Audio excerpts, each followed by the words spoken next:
In our homeschooling family, we like numbers. Come on, and so a question came up in my Quora feed about numbers, about matrices. What are matrices? Oh, these are number blocks. All right, so what is a matrix? My 10-year-old, what's a matrix? It's a group of numbers. Okay, Like that. My 7-year-old, come on in. Oh, come on. What is a matrix? What is a matrix? A matrix is a group of numbers with columns and rows. Okay, great job, my 7-year-old. Come show me. So what's the size of the top matrix right here? The matrix is 2 by 5. And what is unique about that matrix? What's the other number? What do you see? What's unique about the top matrix? 10 zeros. Don't say They're it. what? 10 zeros. Yes. Is the top matrix is the top matrix what? I never asked you this question before. Is the top matrix a square matrix or a rectangular matrix? Rectangular. Like these rectangulars. Okay, so it's a square, but it's a rectangle, but it's not a square. How about the bottom one? What size is the bottom one, my 10-year-old? What size is the bottom matrix? The size.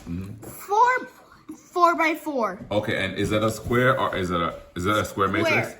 It's a square matrix. Just like 4 and 9. 9. Also, okay, awesome. Question. So can vectors also be represented as matrices? Yeah. What? So then tell me some uses of matrices. What do you think? How do you think you can use matrices?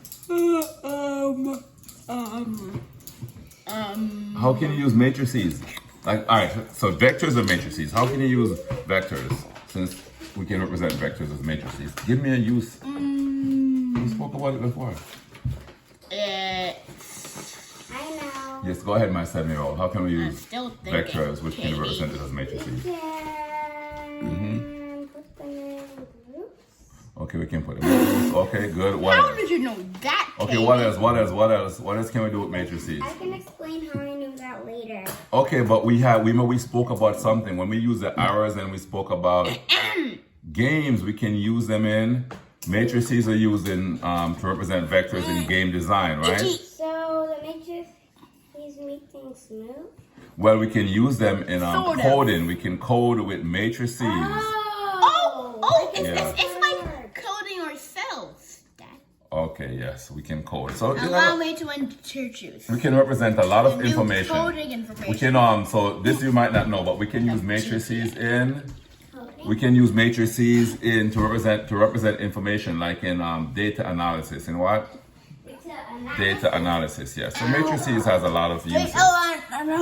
And so even if you do not know how to compute in matrices, you can still get software and codes and so on that can do that for you. Question: how do you add two matrices? You add the columns one by one. Okay, you add the column. The numbers in the columns one by one. Okay, so you add it component by component, right? That's what we say. Question: can you add would it make sense to add these two matrices here? Can that happen? No. Why not? Because they're not the same shape. Which is, we have an S word, which is not the same size. So they're not the same. You can't add them if they're not the same size, right? Okay, awesome. Size. Excellent. All right, so that's gonna be it. So that's my discussion on matrices with my And now 10-year-old. you know your matrices. No, you know your matrices with my 7-year-old and my 10-year-old. Okay.